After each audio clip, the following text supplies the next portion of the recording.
Mulai, Mi. Oke. Assalamualaikum warahmatullahi wabarakatuh.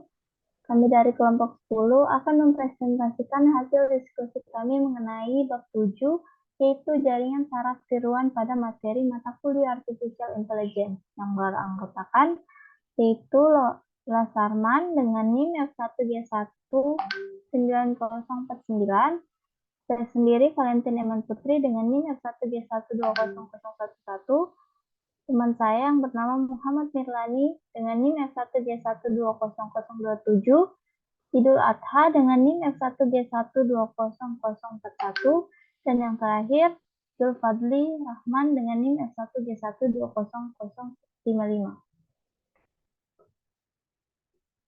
Selanjutnya, saya akan menjelaskan mengenai jaringan saraf tiruan.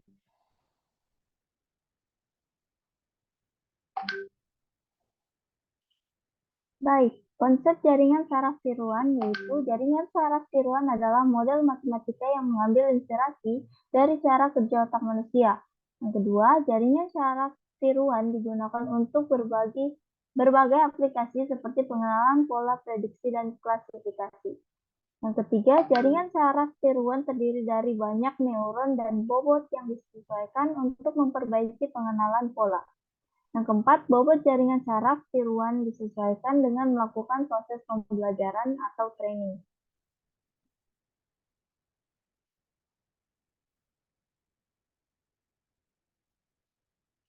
Yang kelima, arsitektur jaringan saraf tiruan terdiri dari input layer, hidden layer, dan output layer. Yang keenam, jumlah neuron pada hidden layer dapat disesuaikan untuk mendapat hasil yang lebih akurat. Selanjutnya, jaringan saraf tiruan dengan banyak hidden layer disebut dengan deep learning. Contohnya, arsitektur jaringan saraf tiruan adalah MLP, yaitu Multi-Layer Perceptron, dan CNN, Convolution Neural Network.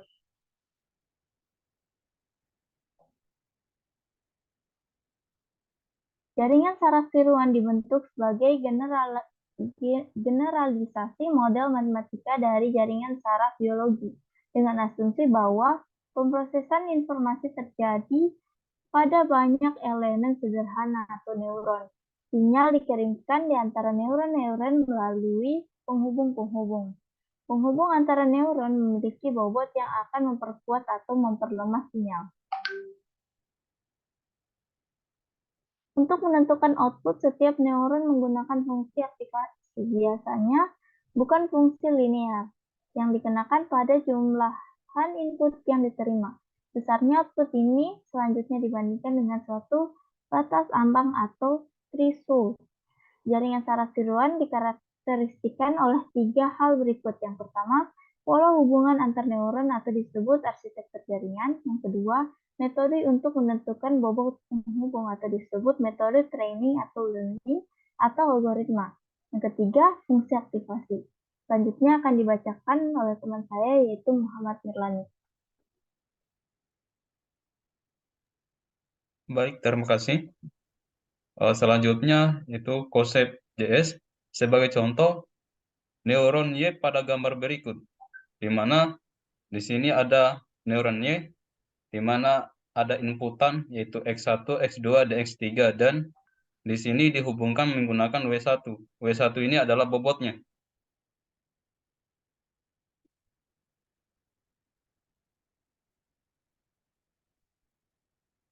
Berikutnya, JST tidak diprogram untuk menghasilkan keluaran tertentu. Semua keluaran atau kesimpulan yang ditarik oleh jaringan didasarkan pada pengalamannya selama mengikuti proses pembelajaran.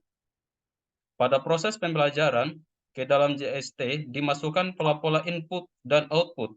Lalu jaringan akan diajari untuk memberikan jawaban yang bisa diterima. Karakteristik JST ditentukan oleh yang pertama itu pola hubungan antara neuron disebut arsitektur jaringan. Kedua, metode penentuan bobot-bobot sambungan disebut dengan pelatihan atau proses pembelajaran jaringan. Yang ketiga, fungsi aktivasi. Analogi JST dengan JSB atau jaringan saraf biologis. Di sini kita asumsikan bahwa otak manusia ada soma, di JST ada node. Di dendrit, di JST ada input masukan. Kemudian ada action, di JST ada output atau keluaran. Berikutnya sinapsis, di JST ada wing atau bobot. Kemudian ada miliaran neuron, di JST ada ratusan neuron. Mode struktur neuron JST.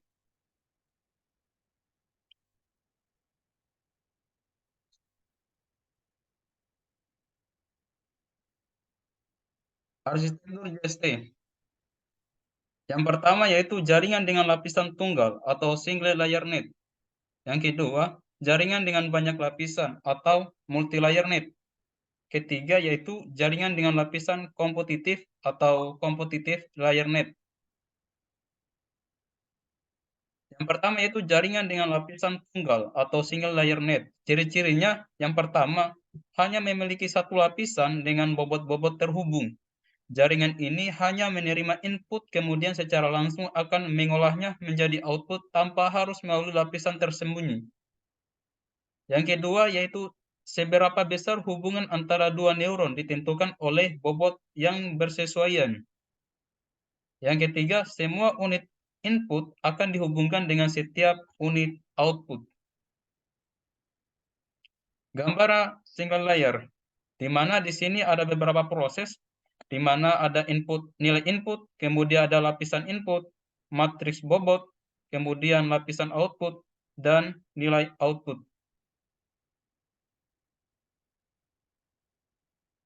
Selanjutnya yaitu yang kedua, jaringan dengan banyak lapisan multi-layer net. Ciri-cirinya yang pertama, memiliki satu atau lebih lapisan yang terletak di antara lapisan input dan lapisan output. Yang kedua, umumnya ada lapisan bobot-bobot terletak antara dua lapisan yang bersebelahan. Yang ketiga, jaringan dengan banyak lapisan ini dapat menyelesaikan permasalahan yang lebih sulit daripada lapisan tunggal. Tentu saja dengan pembelajaran yang lebih rumit. Yang keempat, pada banyak kasus, pembelajaran pada jaringan dengan banyak lapisan ini lebih sukses dan dalam menyelesaikan masalah. Gambaran multi-layer net, di sini ada beberapa proses. Yang pertama itu nilai input, kemudian ada lapisan input, kemudian ada matriks bobot pertama, lapisan tersembunyi, matriks bobot kedua, lapisan output, dan nilai output. Berikutnya Baik, itu, selanjutnya. oke, Baik, selanjutnya saya kembalikan ke moderator. Baik, selanjutnya akan dibacakan oleh Idul Adha.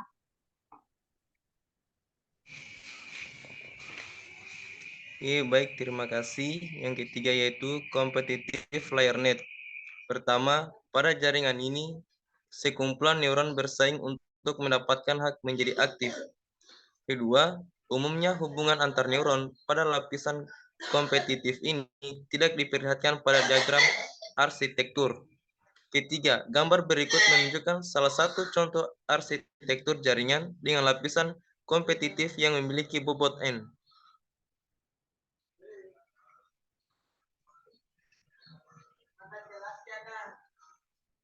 Proses pembelajaran jaringan.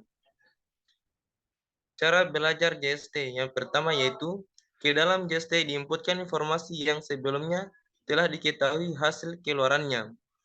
Kedua, penginputan informasi ini dilakukan lewat node-node atau unit-unit input. Bobot-bobot antar koneksi dalam suatu arsitektur diberi nilai awal dan kemudian JST dijalankan.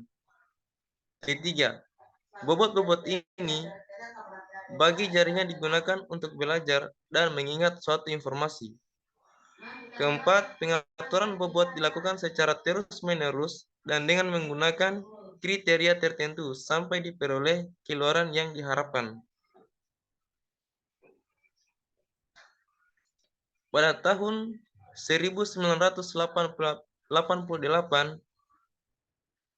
DARPA, Neural Network Study, membuat daftar berbagai aplikasi JST yang diawali dengan aplikasi Adaptive Channel Equalizer 1984 yang merupakan jaringan neuron tunggal untuk sistem telepon jarak jauh. Untuk menstabilkan sinyal suara, alat ini mengalami kesuksesan luar biasa dalam industri. Di samping itu, beberapa aplikasi JST. Pertama, pengenalan pola, pattern recognition. Untuk mengenali pola, angka, huruf, suara, atau tanda tangan yang sudah sedikit berubah. Hal ini mirip dengan otak manusia yang masih mampu mengenali orang yang sudah beberapa waktu tidak dijumpainya. Kedua, pengolahan sinyal JST. Model Adalin dapat dipakai untuk menentukan noise dalam saluran telepon. Ketiga, peramalan. Untuk meramalkan apa yang akan terjadi di masa yang akan datang berdasarkan pola kejadian di masa lampau. Hal ini dapat dilakukan mengingat kemampuan JST untuk mengingat dan membuat generalisasi dari apa yang sudah ada sebelumnya.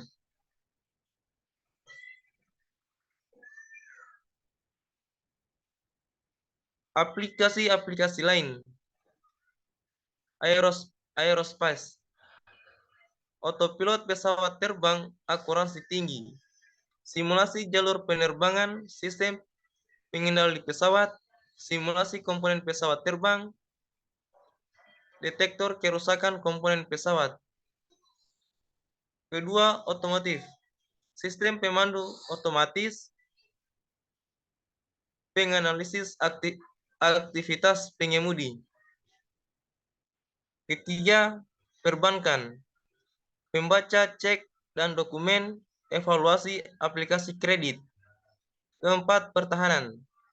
Pengendali senjata, penjejak target, diskriminasi objek, pengenalan wajah, sensor-sensor baru, sonar, radar, dan pengolahan sinyal citra, termasuk data kompresi, ekstraksi ciri, peredam derau, identifikasi sinyal atau citra.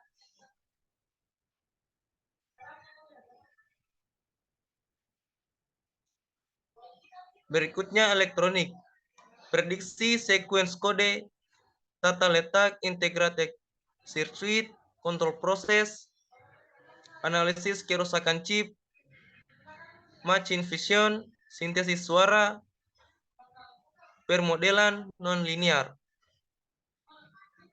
Berikutnya hiburan, animasi, efek khusus, perakiraan pasar.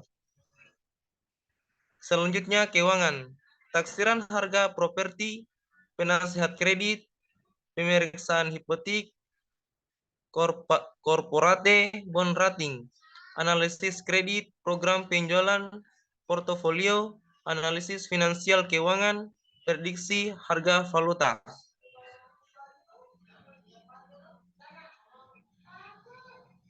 Berikutnya asuransi. Evaluasi aplikasi polis, optimisasi produksi. Berikutnya manufaktur. Kontrol proses, analisis dan desain produk, diagnosis mesin dan proses, identifikasi partikel atau real time, sistem inspeksi kualitas atau visual, pembungkusan, analisis kualitas, dan lain-lain. Berikutnya medis, analisis sel kanker, analisis EEG, dan ECG, desain prostesis, optimisasi waktu transplantasi, reduksi pengeluaran rumah sakit, peningkatan kualitas rumah sakit. Berikutnya migas, eksplorasi.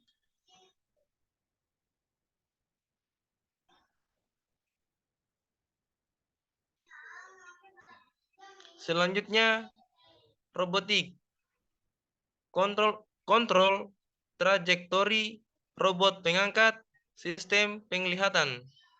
Berikutnya percakapan. Pengenalan percakapan, kompresi, klasifikasi huruf, sintesis teks ke percakapan.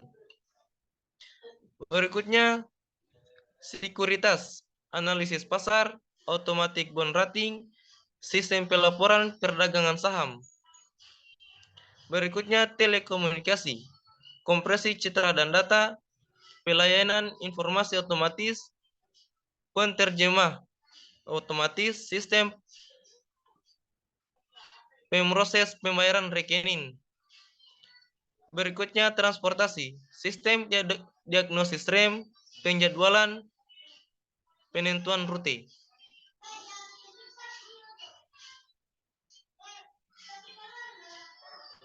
Baik, selanjutnya akan dibacakan oleh teman saya yaitu Zulfadli Rahman. Baik, terima kasih atas waktunya. Selanjutnya saya akan memaparkan materi yang berjudul metode pembelajaran atau pelatihan JST. Pembelajaran JST terdiri dari yang pertama yaitu pembelajaran terawasi atau disebut juga dengan supervised learning. Pada pembelajaran ini, kumpulan input yang digunakan output-outputnya telah diketahui. Perbedaannya antara output-output aktual dengan output-output yang diinginkan digunakan untuk mengoreksi bobot JST agar JST dapat menghasilkan jawaban sedekat atau semirip mungkin dengan jawaban yang benar yang telah diketahui oleh JST. Contoh, Ebian, perceptron, adalin, propagation, dan Elfiki.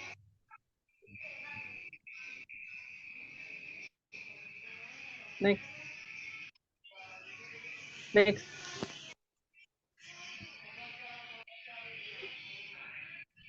Yang kedua yaitu pembelajaran tak terawasi atau disebut dengan juga unsupervised learning atau pembelajaran tanpa guru. Pada pembelajaran ini, JST mengorganisasikan dirinya sendiri untuk membentuk vektor-vektor input yang serupa tanpa menggunakan data atau contoh-contoh pelatihan. Struktur menggunakan dasar data atau korelasi antara pola-pola data yang dieksplorasi. Contohnya Kohonen dan Art.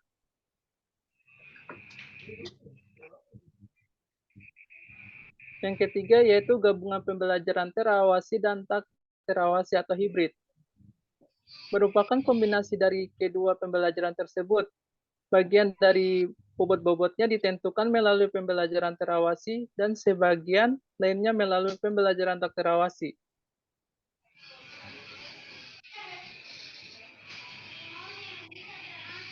Fungsi aktivasi itu terdiri dari fungsi bipolar, di mana Y merupakan 1 jika X sama dengan lebih besar dari 0. Dan Y sama dengan 0 jika X sama dengan 0.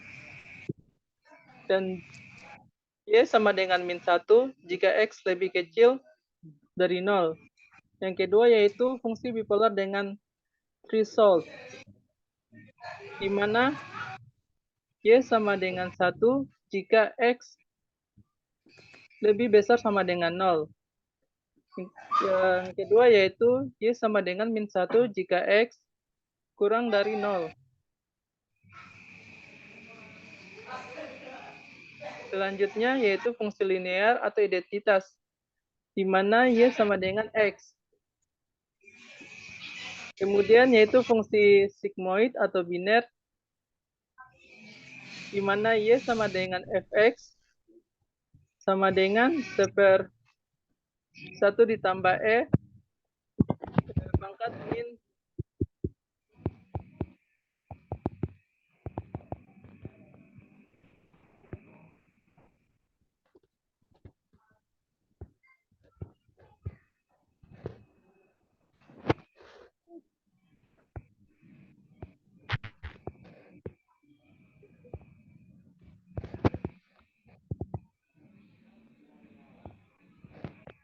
keterbatasan JST. Meskipun banyak aplikasi dapat dilakukan oleh JST, namun ia memiliki beberapa keterbatasan umum. Keterbatasan pertamanya adalah ketidakakuratan. Hasil yang diperoleh karena JST bekerja berdasarkan pola yang terbentuk pada inputnya.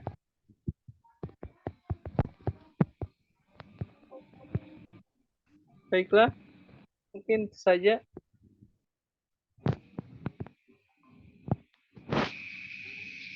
Baik, mungkin itu saja dari kelompok kami. Jika ada salah kata mohon dimaafkan. Wabillahi taufiq wal hidayah. Wassalamualaikum warahmatullahi wabarakatuh. Waalaikumsalam warahmatullahi wabarakatuh. Wabarakatuh.